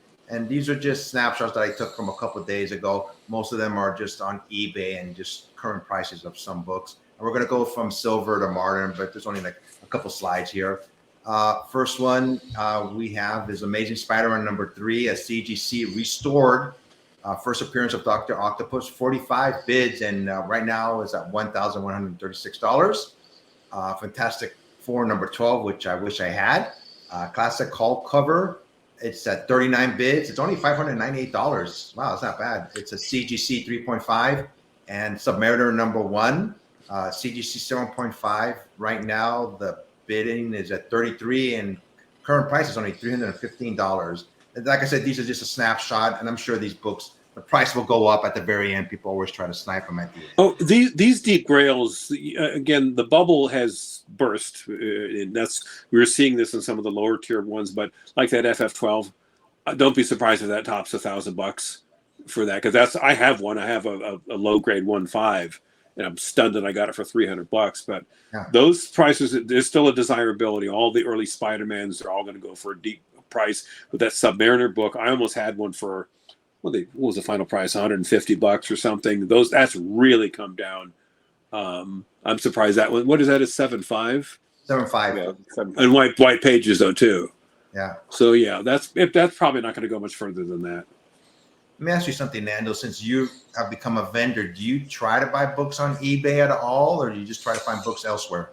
No, I haven't bought. Well, one thing that I will say is it takes a lot for me to buy a slab now, a graded book. The market is much more raw today than it is graded. Just if I take the temperature from my last show, obviously type of book matters too. But I mean, I think we sold 3 or 4 graded books in comparison to potentially unloading 600 or 700 other books at the last show that we did. So you're looking at what books people are looking for at a price that people can afford right now. I think we're seeing a lot of silver major keys like AF 15, Spider-Man 1. I think you're seeing a lot of stuff like that being held by vendors and by sellers because they know that the market, the floor is starting to solidify back at those 18, 19 prices. And, people don't want to have to just unload a book just to unload a book. They want to make sure they're getting the best value out of it. But Spider-Man is still strong. X-Men is still strong. Batman is still strong. DC is definitely getting a rejuvenation pump or a punch in the arm, I guess you could say, that we're seeing more DC books start to move. People are asking for certain grails from DC more frequently. I'm getting a lot of asks for Green Lantern. I'm getting a lot of asks for Superman books to come in more frequently now. And with the back and forth of what's going to happen with Brave and Bold, Batman books are coming. I mean, the Damian books, I think it was Batman 650, 55, 58, 55. Yeah. That one was a book that's been asked for more frequently now. It just depends.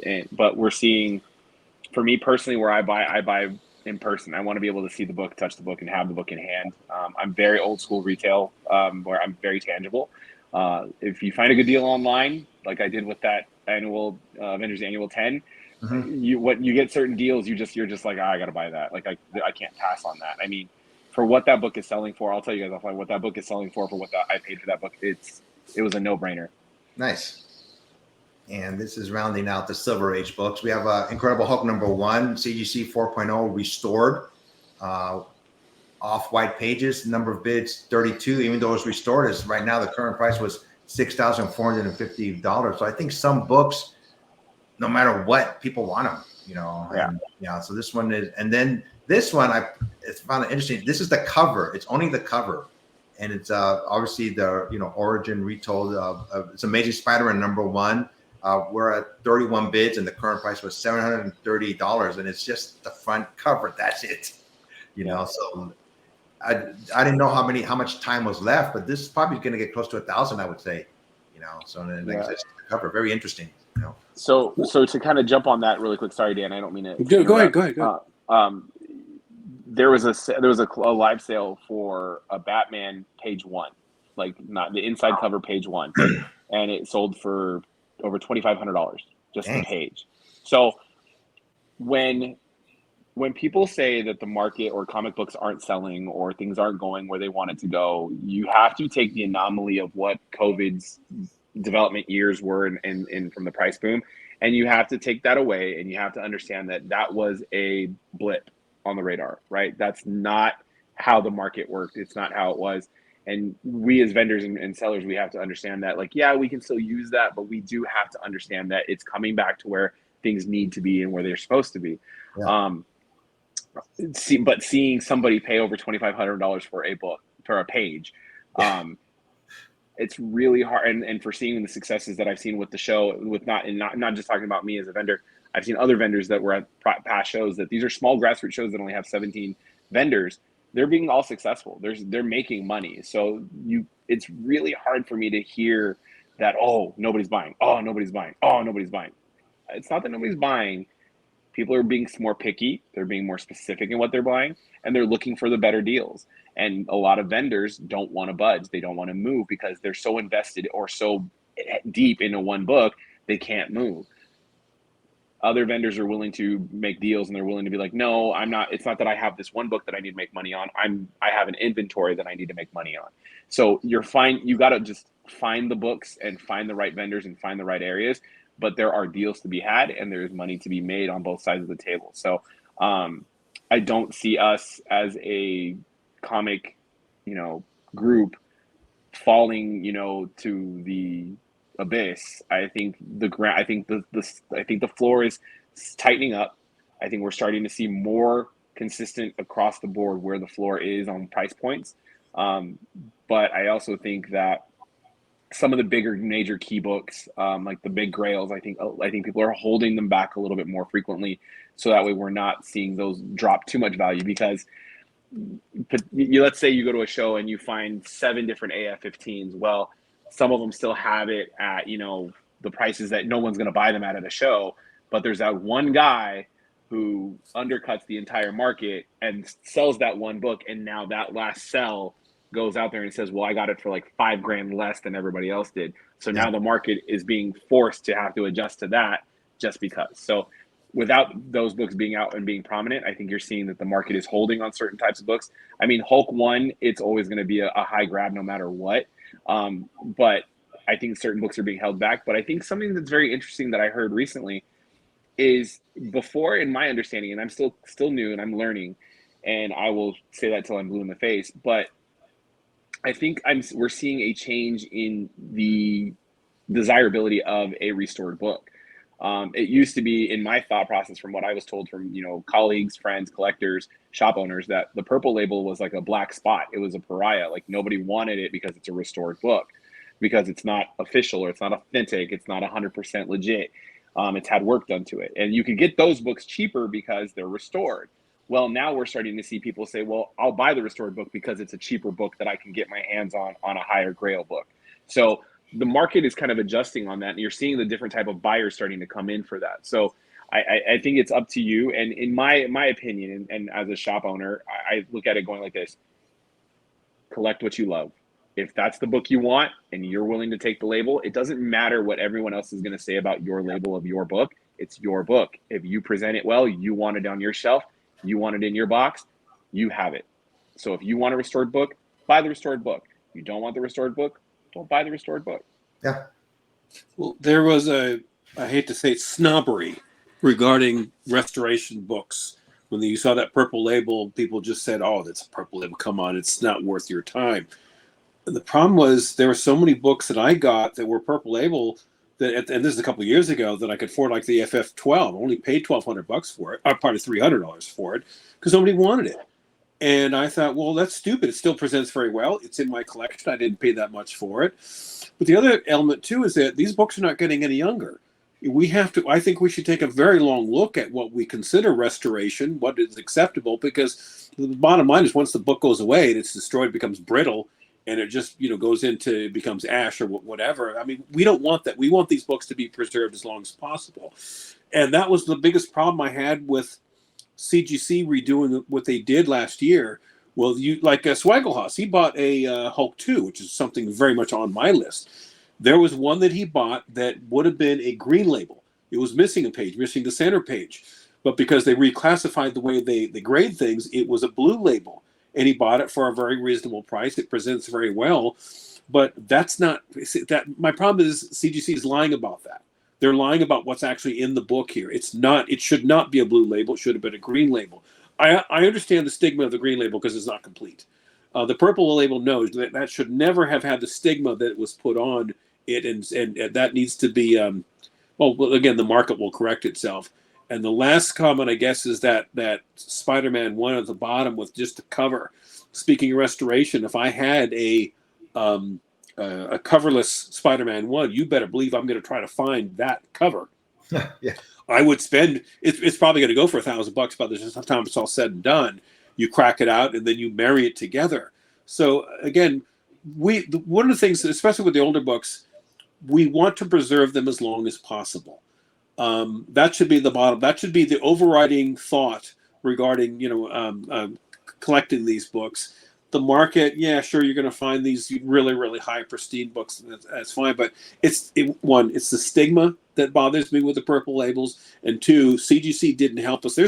We still are beholden to CGC. What they say goes. They shouldn't have that kind of power, but they do, and they've changed the way that they grade these books. And again, we tried to warn people a year ago, but the market overrode us. They're still buying whatever. So anyway, that's just my 2 cents on restoration. As an older person, I want these books around as long as possible, and I'd love to have that Hulk 1. I can't afford that though. Yeah, me too. That's one of my grails that I have left. I don't know if I'm ever going to get it. So maybe I'll No, I get could sell we could sell our houses. Yeah, sure. Fine. I get a facsimile. You know, so, We'd be the coolest homeless people you can possibly imagine. holding on to my hope one, by myself. So You guys, hey, I have an office. You guys can cash it if you need it. okay, thanks. We'll take it. Yeah. And here's a couple more books. This is Marvel Tomb of Dracula number 10, first appearance of Blade. It's a CGC 4.5. It's right now it's at $540. We have Amazing Spider-Man number 129, first appearance of Punisher. CGC, what the heck happened? Oops. Oh, there we go. CGC 5.5, first Punisher. Wow, its current price is only $490.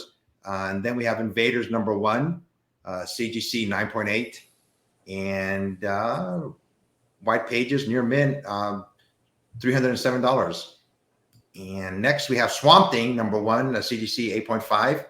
It's only going for $142. That's pretty cheap. And Not bad. bids 35, came out in 1972. And the last one on this particular list is Marvel Spotlight number 5, Restored. First appearance of Ghost Rider, 32 bids, and right now it's at $621. So there's another restored book, but people want it, I had a Spotlight 5 in my hand last week, and I wanted it so bad. Everybody knows me as a DC guy. Everybody knows I'm a Batman guy. That's the core of who I am. But Ghost Rider is my Marvel guy, and I had it in my hand, and I literally was like, how much trouble will I get in by bringing this book home? What kind of shape was it? Was it raw or slab? It was raw, and it was probably an 8085. Oh, no kidding! Wow. Yeah, Wow. but it had an 8085 graded price on it, so it was very Sure. Right. It was very much one of those like we just had the show. I had some money to burn, and I was like, okay, do I buy this one book, or do I buy this stack of some Silver Age books? And I was like, I'm gonna go with the Silver Age stack. I just had mine slabbed at EGS. I'm going to EGS with all my slabbing. I'm just done with CGC, and I put my Spotlight 5 on there. He gave me a 3.0, and Well, EGS he's a hard grader, but it's an honest grade. But Yeah. I only paid what did I pay? $282 for it, under $300 for it. no, this So, one was multiple of thousands. Oh yeah, I can. What would that go for? Something like probably 7,000 or 8,000 for something like that. Yeah, It was a high price point. ouch. And next we have Legend of Zelda number 1, CGC 9.8 from 1990, first Valiant, 40 bids, $330. Everybody has this book, number 2 of Marvel Superhero Secret Wars number 8, CGC 9.8. The current bid is $520. Number of bids 36. And another book that seems like everybody has is New Mutants number 98, 9.6. First appearance of Deadpool. Current price is it's pretty cheap, $286. But like I said, I don't know how much time was left on these books. And number 4 and 5, this is New Mutants number 98, CGC 9.4 newsstand. This is a little bit misleading because he's selling all these books, but he just posted this 98. But I actually looked it up on eBay, and number of bids is 33, and current price is $580. And this one, I was around when it first came out, did not buy it. Eastman and Laird's Teenage Mutant Ninja Turtles number 1, CGC 9.2, number of bids 30. It's a second printing, $1,525. Look how much they're getting, and the bidding's not over yet for a second printing. Yeah. Wow. Yeah, turtle books, no matter what. I mean, turtle books, they go no matter what, and it doesn't matter if it's a first, second, third, fourth, or fifth printing. It's one of the ones that are going to go no matter what. Yeah. And the last up is the Modern Age books. Is new X-Men number 14 by Morrison. It's a CGC 9.8.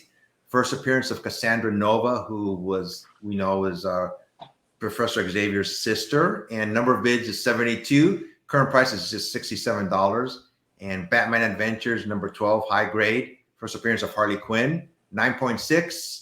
Number of bids is 36, and current price is $610. It's going to be easily over 1,000 by the time it's done. Easily. And then next one is Ultimate Fallout number 4, CGC 9.6, first printing. First appearance of Miles. Number of bids is 35, and current price is $400. I think there's another one. over 1,000. That's easy 12 to 1,300, easy. And the last two is By the way, was that a high print run for the Ultimate 4x4 house? How many prints were that for the first printing? I don't You know know. offhand? I have one of them. It's a 9. I don't know the print count off the top of my head, but it's a modern book, so it's Right. not that it's a low print run. Yeah. And the last two is Invincible Iron Man number 7, first cameo appearance of Riri Williams. CGC 9.6, number of bits 34, and current price is $37. Like, geez, man. And the last one is Amazing Spider-Man number 1, M&M cover. This is a CGC 8.0, and current price is $127. I'm surprised by that. That's a new book. So to the fact that it's an 8.0, that's a hit. That's a massive hit. Like most of those books that were coming out, you were seeing 9.9s and 9.8s coming out of those. Yeah.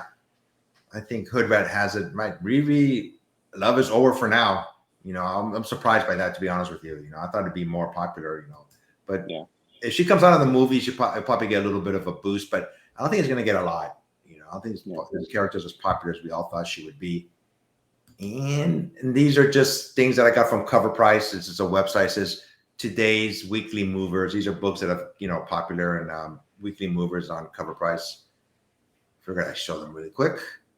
Most of the books here are a lot of them are the ones we've seen on CGC. And I still want the Miss Minutes book. The cover. I have that. The Timeless one. Yeah. One, yeah.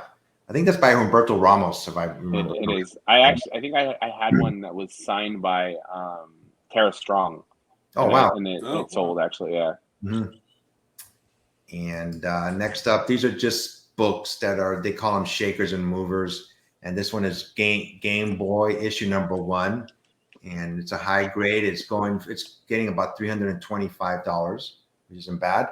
And I was talking to Dan about this one previously. This Luke Cage Hero for Hire is an appearance of Dr. Doom. And for anybody, you know, people who are Luke Cage fans, this is issue number 2, I believe. And a CGC is selling for about $550. Not bad, you know. I got that for next to nothing at a con in San Jose a couple of years ago. I mean, I'm stunned I got it. It's a really pretty high grade, not a 9.8 or anything. But that is one of the coolest stories I had ever read. Really? Basically, Luke Cage, he's pissed off because Doom stiffed him for like $500 or $600. He goes all the way to the Baxter building and wants to steal a multi-million-dollar pogo plane to go all the way to Latveria to get his money back. And he takes the, you know, first he fights with the thing and all that, and he tells him why he wants the plane. Richards gives him the damn plane. He goes there, he destroys the plane because, of course, Doom thinks it's a Fantastic Four attacking him. So Richards is out millions of dollars in equipment. Yeah, I don't know if he ever does get the money back, but only someone like Luke Cage would go all the way to Latveria and just say, "Dude, you didn't pay me. Where's my money? Where's $600?" That was a cool ass story. Yeah, it says here in this little article, this person wrote, it says Doom owes Luke Cage $200. That's it. $200. That's cool. That's so cool. Yeah. Next up, we have Marvel Team Up Spider-Man and Doctor Strange. There's something about this book that just catches the eye. It's a fantastic Spider-Man rendition. Right now, 9.8 copy is going for $1,025, a recent sale. And this is the last high sale in that grade was for $63. It's $63. It should be reasonably available with 14 in that grade on the census. So yeah, people. What number was that one again? Amazing Team Up number. Which one is it here? 76. Yeah, no, I bought it off the rack back in the day. Yeah, I think I have this book too. I used to love Marvel Team Up when it first came out. It was always fun. Oh, there were so great stories. Yeah. And next one we have Incredible Hulk, number 2. Came out in 1962. It says collectors today are seeking affordable ways to acquire their favorite books, such as reprints, variants, and facsimiles, and in this case, UK versions. The UK price here recently sold for an all-time high sale of $957 raw, significantly lower than the $3,750 raw regular edition, or the staggering $47,000 price for a CGC 9.6. Yeah, a lot of people like the UK versions too. You know, it's a cheap way to own a book. You know, if you just want a book, you know, no matter if it's great or not, and it's part of history. You know, so That is the number one book on my hunt list because as a huge Hulk fan, I can never afford number one, but that is the first Green Hulk, as we all know. And that's the only book I would put serious money down if I found the right deal, if I happen to have the cash on hand. I do have a Hulk 5, by the way. I do have a Hulk 5. It's low grade. Which book are you talking about, Ian? Man, I think I have that book in $1 bills. Hopefully not this one. No, I don't think it's probably the Marvel Team Up book. Yeah. Probably the Marvel Team Up one. I'll take the pence all day. Yeah. And this is Batman #3 by Greg Capullo. It's a sketch. It's a 1 in 200. Yeah, it's an awesome looking book. It says dropping for $370 for a CGC 9.8. Yeah, so that's not bad for price, So this is making the most recent sale the highest on record by cool $85. It looks like it's not great a book for $85. Not a bad price for a book. Looks like cool look. It's a cool looking cover. So yeah, that's from the Court of Owls storyline. It's one of the best storylines that DC's had for Batman in a very long time. And next up, I was going to ask you guys this opinion. We're towards the end. What do you guys think of variants? Rather incentive variants, like a 1 in 1,000, 1 in 200, or store variants or convention variants? Are you guys into that at all? I was for a long time. I used to love seeing all these variants, but now I'm kind of over it. I just want to buy regular books, but I have bought some variants recently, so I can't say I'm completely over it. Dan, you can go ahead and answer on this one, and I'll finish that one up. Sure. It's a gimmick. It's been a gimmick that's worked for the industry for a while. I'm surprised it's had this much longevity.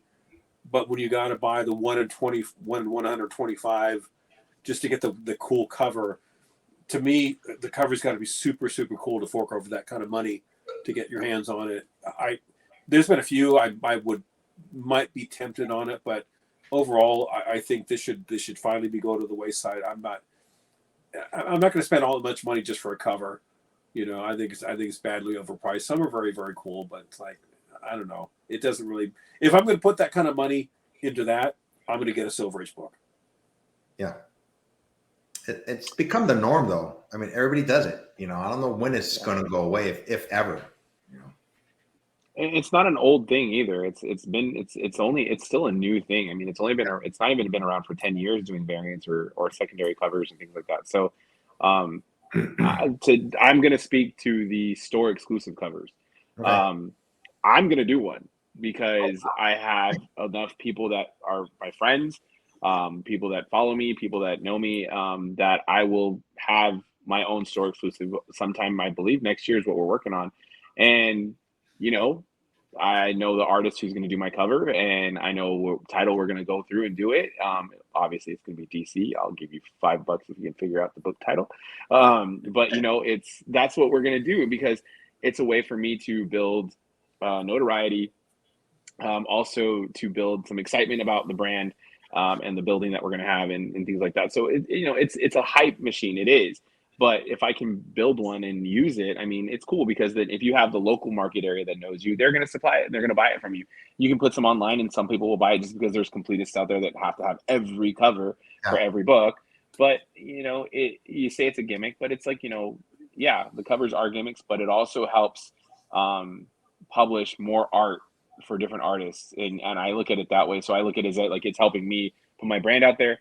But I'm also getting to utilize an artist to help put them in different work that they may not have been able to do that cover before. So I'm looking at it from that point. So if I can get both to do, then why not?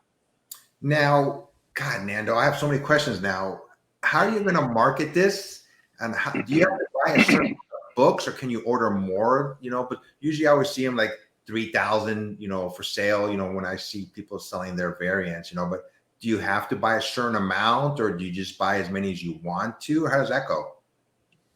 That's a long conversation. So I think we could talk about that like offline. Okay. But you do have to buy a certain amount of books to qualify you to purchase the variant.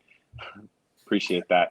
But it's like, you do that, but there are people that control their own number run, right? Like we saw Mickey with his print run. He took all of his damaged books, got a flamethrower from his buddies in Hollywood, and he lit them up. Yeah. So he literally is, keeping to his number print run. And, some people will cut all of their prints all the way down so that it's a super limited run, then they'll jack the price of the book up.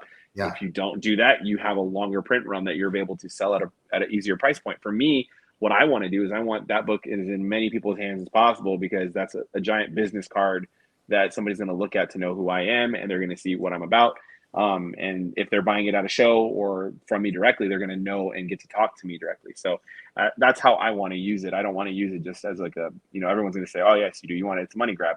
I mean, of course, that's how businesses make money. Businesses need to make money to generate more things, to do more things. So I'm using it as a tool to help, but also to publicize an artist friend of mine that deserves so much work and so much credit for what he does. How much input do you have on, I know which comic book is going to be, but how much input do you have? Like, hey, you've chosen artists. Do you give them any input, or do you just give them free reign on what to draw? I don't think you actually even get that much to choose. I think you get to tell them, hey, I want this title. Okay, great. But I want to use this artist. Then they ask, is that artist available? Most of the time they'll say no, and then you kind of have to wait. But because I know the artist, I'm like, I want to use him. He was like, just tell me when, and we'll get it done. So I'm like, okay, cool. Yeah, I'm definitely going to buy the book. You got yes. two, three. I got two. I got three. So, I got three. Yeah. I'm in. Anything else? Anything else you guys want to talk about? Because we are at the end. Did we talk about the economy? Or is that not really? No, we didn't really much talk about the economy, Dan. That's usually, I don't know. You were like talking about, what do you think about the economy? But you're always saying we're in a recession, or we're going to be in a recession. Do you think that's still true? I'm still thinking to be totally blunt, we're being lied to by the media, saying that, for example, when they talk about the inflation report, they'll say inflation is down. What they're saying is that it's still rising, but at a slower rate. It's still rising. Things are still getting more expensive. Go to your grocery store, fill up your gas tank. Everything is expensive across the board, and not to be political or anything, but that's affecting every market, including our comic market. When the economy goes downhill, collectibles, all antiques and so forth, certainly comic books, they take a hit. I think that explains why comics are basically half of what they were about a year and a half ago. I mean, I showed you off here. I got a Fantastic Four 49 First Galactus in a 3.5. All right, I found one that was affordable, presented really well. That 3.5, I've got it for under $600. That was $1,200 book all day, year and a half ago, when the bubble and the boom was still happening. I think now, have we hit bottom yet? No, because the government's still overspending. They're still mismanaging our money. We're $31 trillion in debt. There's all sorts of things that are going in a negative fashion. And so, I'm throwing out the flag of caution. If you're going to invest money in things, or if you just want to buy because you're a collector, be very, very careful. I mean, think about the person who bought that book, the FF49, for $1,200, and they had to sell it for half. I'm sorry, I would be really unhappy if I'm losing $600 on one sale. So pay very attention to your surroundings. Pay very much attention to the economy around you. Now, people are still buying, like I'm buying right now, because the prices have gone down. I bought way more than I should have, actually. My wife should never know how much I've actually spent, but anyway, I'm buying because I fortunately have the means, at least right now. So I'm still buying, since you're not going to go broke or anything. So this, to you, Nando, you run a shop. You have to move product. You have to keep an eye on the market. You have to know what your ratios are.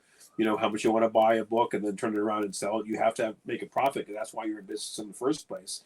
But as far as where we move forward, how bad is it going to get? I think it'll get a little bit better towards Christmas, and then next year it might take a dive again. We'll see. And who knows how unstable the world is right now. There's still threats of war and so forth, and war breaks out. That's bad. So there's a lot of uncertainty right now. But as far as collecting goes, I'm still buying, but at a cautious rate. This is as a consumer. But I'm targeting what I want to buy, because there's things on my list that I want. Like, I want that X-Men 130. So, Dan, if you got it, you can make a sale today. But just again, I keep throwing out the flag of caution. I don't want anybody getting hurt financially doing this. Yeah. I just keep on buying comic books, man. It's an addiction. Yeah. You know what? We should start a Comicsaholic group. Men that can't stop buying comic books. CA. every month when you buy new advanced orders, I feel like a kid again. I'm just like, oh, I want this, I want this, I want this. Yeah. Oh my God. Then I look, it's over $100. Then I start whittling it down. I try to get it between about $50 a month that I spend on comic books, but it's so damn expensive. When I first started buying comic books, it was 20 cents. You see books over $8, $9 now. I was like, dang, man, but I love it. Like I said, I'm on my YouTube. It says comic books are in my DNA. So it's like I don't even realize that I'm buying books. Yeah. It's like I just bought something, and I bought something. It's not a comic book, but it's comic book related. It's one of one, and it was sold. It was promoted. It was shown at San Diego Comic-Con. I bought a banner from an artist, and I just wanted it, and I put a bid up for it, and I won. I went, oh my God, I won. And I'm going to make a video about it. I'll tell you guys afterwards what it is. Nando, you've seen this one, and I'll tell you what it is after we end this broadcast. And I can't believe that I won it. And I was like, oh my God, what did I buy and how much it cost me? It cost me. But then you find, like I showed you guys this is from 1946. There's only 100 of these known to exist. Yeah. And as a collector on a budget, I got one of these. And this is, again, a golden age, all winners number 21. This was from a heritage auction at some point. Someone, paid $400 for it. And they somewhere along the line put this reproduction cover on it. But I don't care because, again, it's one of 100. It's a very, very detailed story. And I'm thinking that there's some maybe some historical value that people are not aware of. People ask, everyone knows when Captain America shows up in Avengers 4 when he's brought out of the ice. No one's ever had the conversation.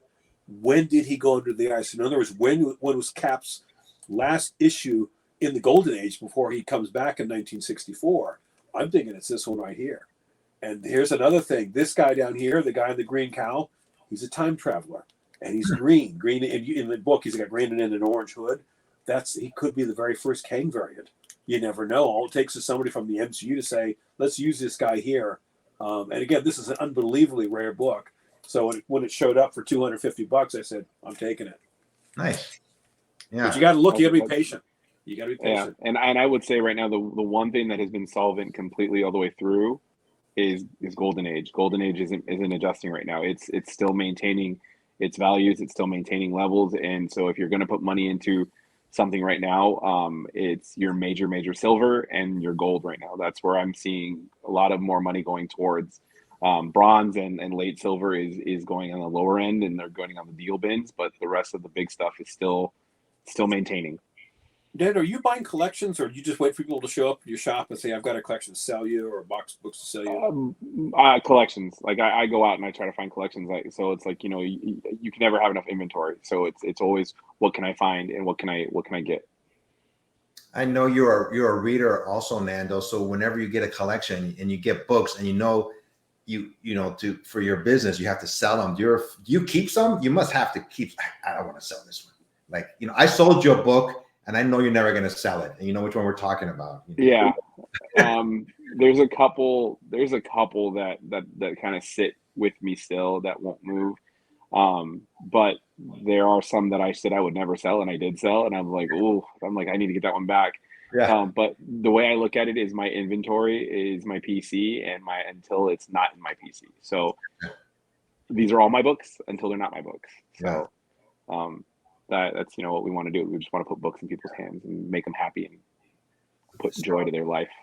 I have something coming up. I became friends with the owner of Black Saber Comics. He just started watching my videos, and I'm following him on Instagram. And every now and then he just sends me books, out of the kindness of his heart. And he just sent me some books today.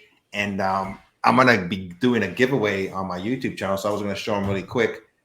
This first one is an exclusive from them. It's Venom number 23. And he just gave them to me in the kindness of his heart. I was like, wow, man, thank you so much. And part of me wants to keep them, but, I told him, this is for a giveaway. So this is the first one right here. You can see it without the glare. Oh, nice. So I'm going to be giving this one away. And this is not an exclusive from his store, but he still sent it to me. It's also a Venom number. Actually, there's two of them. This one I'm going to be giving away. And I'm going to be giving away this one too.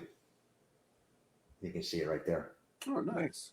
So yeah, he just gave them to me. I met him on Instagram, and he just says, you know, he likes my videos, and he just decided to give me books every now and then. He sends them to me, and I just give them away, you know. So There's I so want to many give them really away. good people, so many great people in this community. I mean, Yeah. So yeah, he's a nice guy. You know, when I was on I was doing live broadcasts on Instagram, he came on when I was at a Comic-Con, and he said he was going to send me some more books. You know, so it's a nice guy. It's Black Saber Comics. And I'll put a link to his show. I mean, to his store and everything. So yeah, it's a cool guy. I just decided to give him to me. So, that's but very sweet. yeah, nice guy. So anything else you guys want to talk about before we end the broadcast? No, that was a lot of stuff tonight. Yeah, so just a little bit over 2 hours. I was trying to do it to an hour and a half. I think I'm going to cut down the slides next time, make it an hour and a half. So, but until next time, everybody, we're going to be back in about a month after I finish washing Nando's car. Like I said, go to where he lives, his car. Post beach trip car too. So you got some work for you. I'll be there tomorrow. I'll take all the sand down, man. Gotcha. Yeah, but until next time, everybody, you know, you can find us on Instagram under Passpoint Comics, Dan Delatorre _, and at Nando Night. So, but until next time, everybody, be safe and take care.